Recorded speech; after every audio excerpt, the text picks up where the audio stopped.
Check your project directory. Make sure you're set to a project called Projected Weights inside the Advanced Facial 2. Click OK. Let's go to File and Load from the Objects folder the object we just exported. Let's clean up the scene. Just delete the lights and the children of the lights, which is that distant light. Hide the camera. We don't need to see the camera. We'll zoom in with the wheel mouse. Use the manipulators here, right mouse, left mouse, to center him in the scene. Okay, into Setup, and let's go to the Tools menu. We're not adding an effect to him just yet. What we're doing is we're doing the same thing we've done in countless other tutorials where we're adding a weight tool. Usually we'd pick the meta effector, or if we have a group of effectors, pick a meta weight to combine them, but there are many other weight tools that you can find. One of them happens to be a curve. A curve is a valid weight tool. It has a width and a length, and it has fall off just the same as a meta effector, but it's also based on a spline. So add a curve to the scene. We'll just call this one ellipse curve weight. And it has the same thing that we would have if we added the flex effect to an object, except there's no effect attached to this. It's just a weight tool curve. So go to the curve options and let's add a point. And if you want to see this the same way as the meta effectors, you select the curve weight, select the object, go to the weight list, and then add the item to the weight list.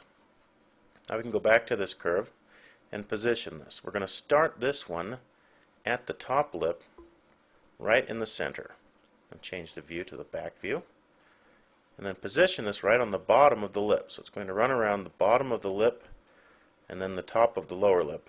Now the curve has volume, so you have to make sure to set this point weight volume to something a bit smaller, maybe 0.1. Right now it starts out at half a meter, and sometimes that takes too much space. So we'll start with 0.1 for now.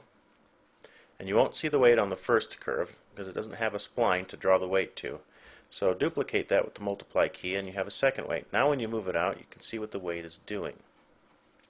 So position this one in the middle left lip and then move it back. Go back to the back view here, duplicate again, move this to the corner. Let's go to the right view, position this right in the corner, duplicate again. Let's move that to the lower lip, go to the back again, move it on X, position it right on the top section of the lower lip. Duplicate once more, move that to the center, and if you want absolute center, go to the Rest tab and punch in 0 on the center.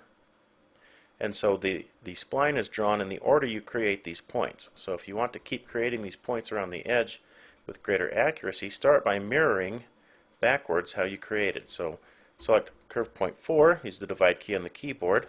That mirrors it across, but it continues the spline to that next point. Select curve point 3, mirror that across to the other side, middle mouse pick curve point 2, then mirror that across, and there's an option on the curve that lets you make a closed curve, and that looks kind of bad right now, but it's going to close the curve off right here. So if you force it to update it, it switches back. So we have this closed loop now with a weight tool on it. Now if you want to see this weight tool as a volume instead of a line, go back to the curve weight, go to the curve, and there's a draw, which is line and field. If you look at the field, you can see that it's a tube. And the tube twists when it aims straight up and down in the world. But don't worry about that because it's still a volume. When we switch to a perspective view, we can actually change the size of this tube on the lower section of the mouth. So if we pick curve point 7 here, go to the points and then just make the width and height, which is based down the spline, so it's going to be along Y and then along the thickness of the spline. Now put that back to 0.5 and leave the depth alone. It's going to make that tube bigger in that section. So do the same thing. Oh, it looks like we picked the wrong one here. Middle mouse pick the middle one. Yeah, curve 0.5. Now try that. 0.5 on the width and height. Just leave the depth to 1. The depth is along the spline. Do the same thing on the lower lip here. So 0.5 on the width and height. Do the same thing on 0.4. And I'm just selecting these visually. We don't have any valid names for these. This is just going to be kind of like the meta effector fields. 0.5. The same thing here. 0.5. So you can continue on through. If you want to set the depth on these, you can. See if that helps, especially on the corners where the pipe kinks on the tube. So we have this curve, and just to keep the drawing clean, let's put the draw back to line. We have this curve that's setting weight on this character, but it's doing the same thing that a meta effector would do. Anywhere along its volume, it's marked the control points as the volume fall off. So it doesn't have anything to do with, you know, where we are along the curve.